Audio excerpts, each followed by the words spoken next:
Everyone. So in this video, we will be discussing about the last problem of today's weekly contest, count integers in intervals. So the problem states that we have to design a data structure that can do these two operations efficiently. One is to add an interval to a given set of intervals, and second is to count the number of integers that are present in at least one of the intervals. Okay, so let's try to understand this with an example. Let's say uh, the first query is 2 comma 3, like basically add an interval of 2 comma 3. So let's say we just add it to our vector or set whatever we have, and then a query 7 comma 10, we just add it again, and then again a query 5 comma 8, we just add it again. Now let's say a query come to basically count the basically second type of query, the count the number of integers that are present in at least one of the intervals. So the answer after this would be 8, because you can see 2 and 3 are present, 5, 6, 7, 8 are present. Here 9 and 10 are present. Like we don't count 7 and 8 again. Like there is an 8 as well after this. So we don't count 7 and 8 again. We just count 7 and 8 once. So basically we need to find the number of integers that are present in at least one of the intervals. So that's why the answer is 8 if a query comes for count. So that's the problem. Hope, like, if let's say the count comes after this, then the answer would be 2, because only 2 and 3 are there, right? And similarly, if count comes after this, the answer would be 6, because you can see if 2 and 3 are there, 7, 8, 9, and 10 are there. So that's why 6. So hope the problem is clear. Now let's try to solve this. So one important observation is we need to count at least once, right? So while maintaining this vector, why we should maintain these two elements separately? We can just maintain a single range with us that basically denotes all the elements from 5 to 10, instead of like counting from 5 to 8 and then removing the count of 7 and 8 again. So that's basically one of the optimization that we can make here. While adding to our set, we can just try to add all the like overlapping things in a single bucket, instead of having two buckets and then after subtracting it. So here what we are gaining here is, like, currently if you want to find the count of this vector, you will say 2 plus from here you will get 4, and then from here you will get 4, right? But then you will subtract 2, because 7 and 8 are there, which are counted twice.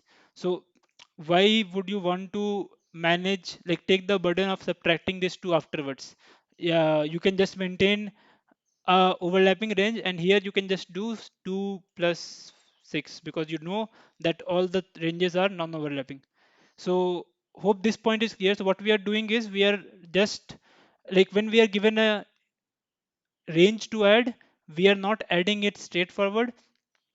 We are trying to merge it such that none of the range are overlapping with each other, and then so that while counting it is easier, like we don't need to handle the cases of double counts.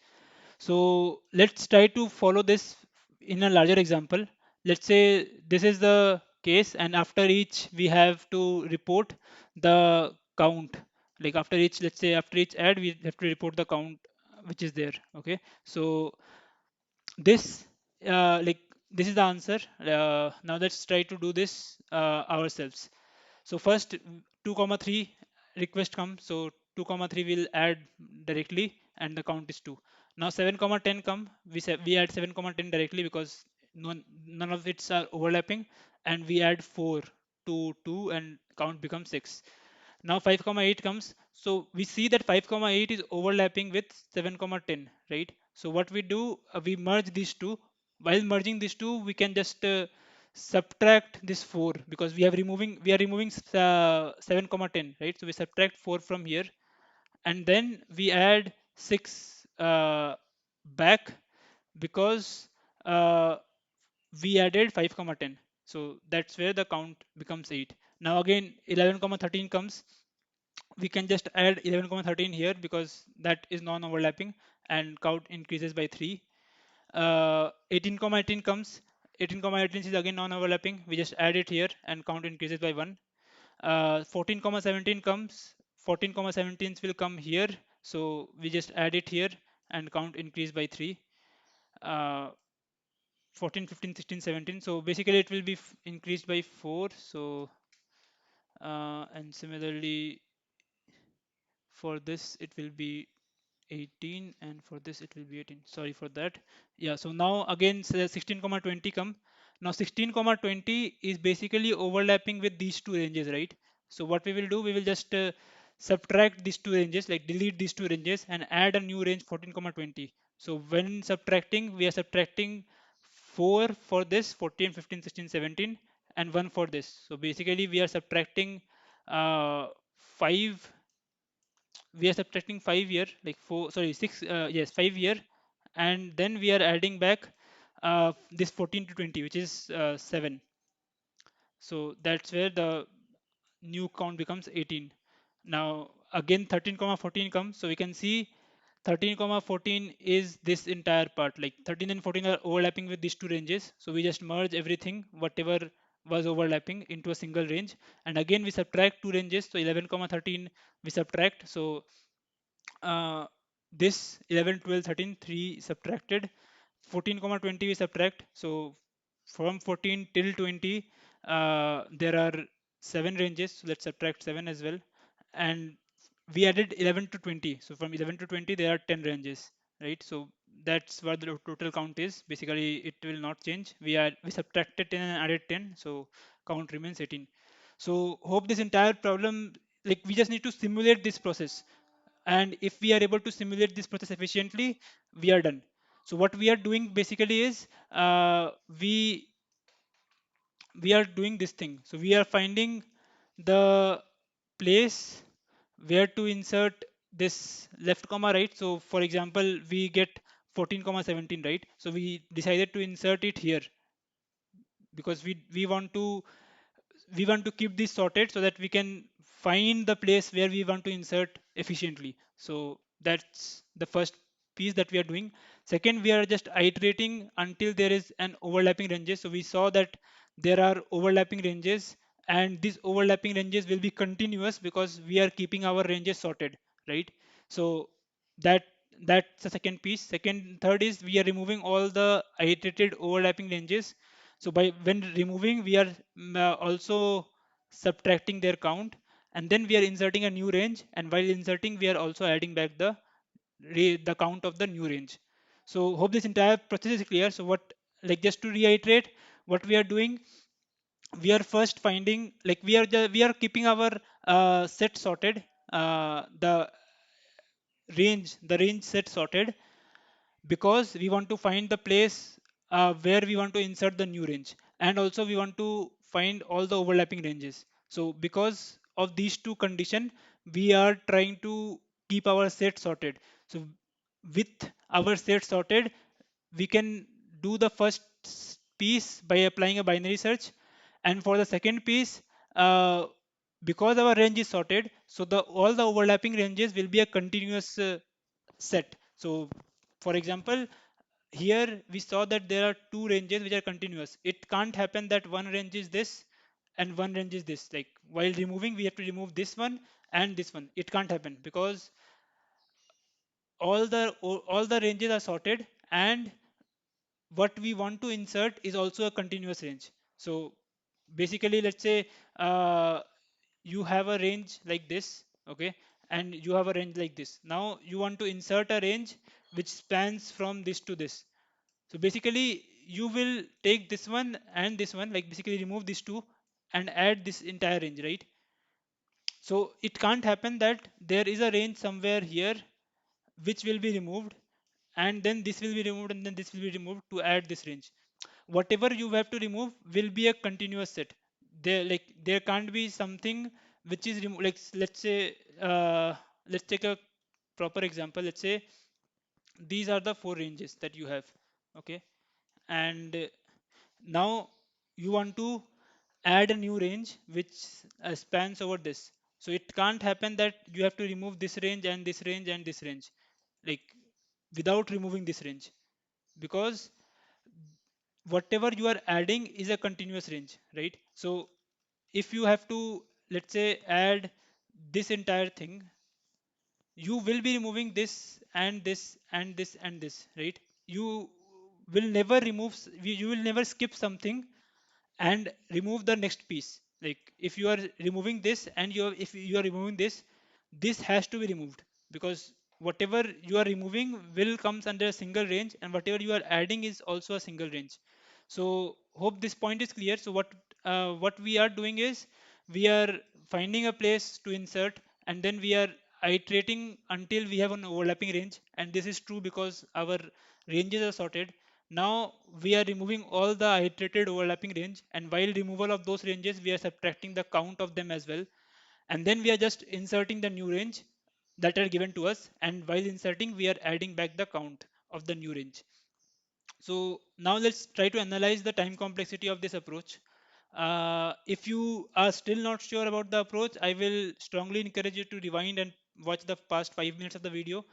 Now let's try to analyze the time complexity. So we have these four pieces for each ranges, right? So let's say there are total n ranges. So n ranges into the time complexity of these entire piece, right? So first will be log n, just a binary search, right? We have to find where the where the new range belongs to. It's just a binary search because our entire vector is sorted, or entire vector of ranges that we have is sorted. Now we iterate until there is an overlapping range. So this is something we don't know, right? So let's just put a question mark here and then remove all the overlapping range. This is also something we don't know. Like basically, if we have x ranges, then for removing we require x log n time. And then we just insert a new range. It will be again a log n time, assuming that we are maintaining a set, right? Because we have to insert new ranges, so we can't use vector, because in vector if you can't insert a random places, right? So that's why we are we are using a set, and insertion will take log n time. So in total we have these two logins, okay? But we are still not sure about this. So what we are still not sure is how many ranges can be deleted in a single move, right? And if you think of it in a brute manner, you will be saying that okay, there are n ranges, so in worst case there can be total n removals as well. So in that case, this question mark will be n, and the total time complexity would become n log n of a single move, and you can clearly see this will not pass, because n square log n is something which is very huge given compared to the given time complexity. But this is actually not n. Let's try to find this efficiently by answering this question. So how many ranges can be deleted in the entire life cycle? So basically we are inserting some ranges, right? We are inserting some ranges here, like 5 to 10 inserted, 11 13 is inserted here, 14 17 and 18 19 are inserted. So we are inserting some ranges here, and we are also removing them, right? So like what is the total addition in a single move? Like in a single move we are adding at most one range. Like how many we are removing we are not sure, but we are adding at most one range, right? So in n moves, there can be at most n ranges in total, right? In total, after performing all the n moves, there can be at most n ranges in total. Now, if there are n ranges, how can you delete more than n range during the entire life cycle? Did you get that? So we are saying that we are adding one ranges at max during each move, and now at the end there are total n ranges. So during the entire life cycle, you can't actually delete more than n ranges. So we don't know this question mark, but what we know is the summation of this question mark for all n, right?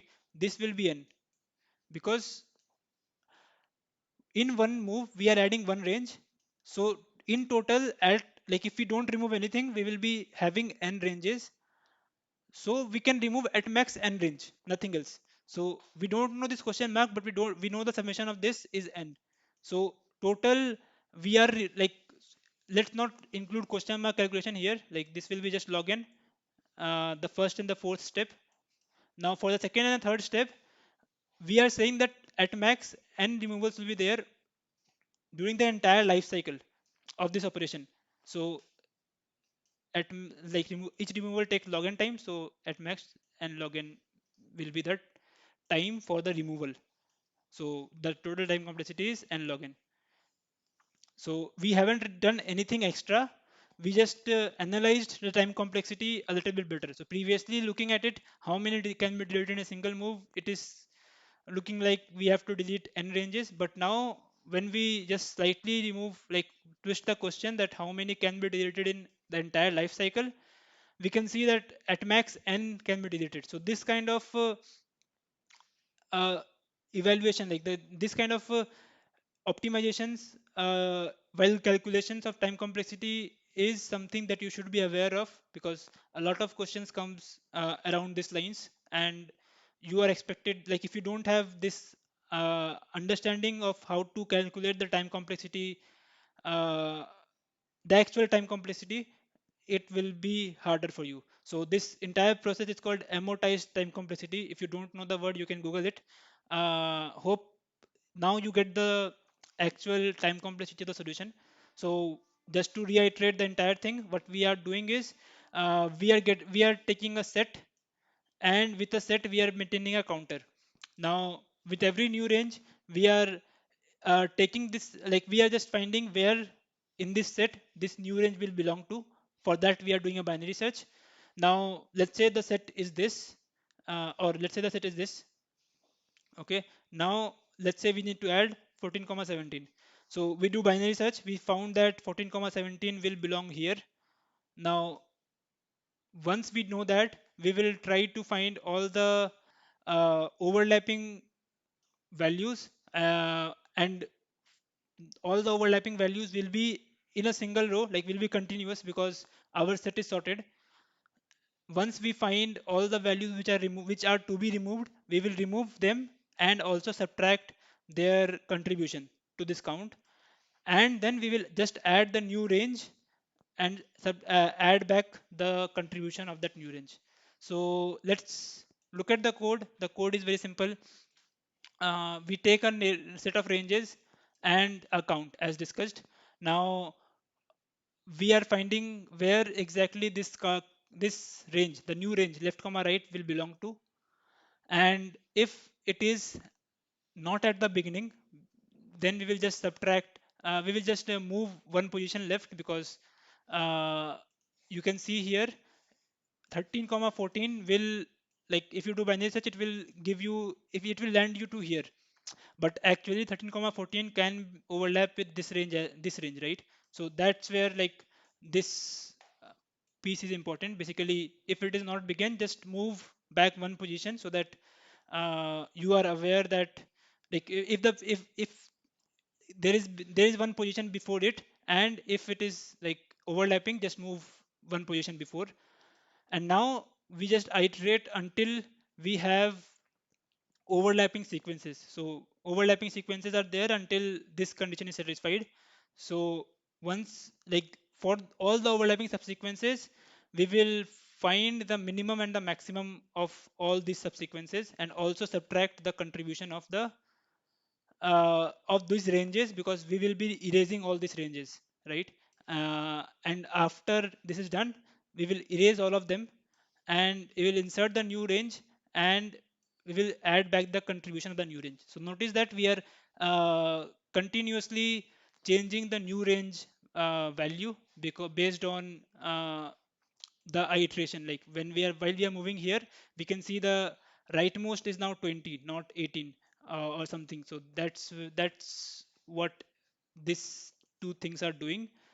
And once we have this, we are erasing it and then inserting the new range. So one thing to note here is we can't directly erase here, because if you erase here, the IT will then be invalid, like it will now point to something else. So that erasing part needs to be done afterwards. Take like you must need to be take some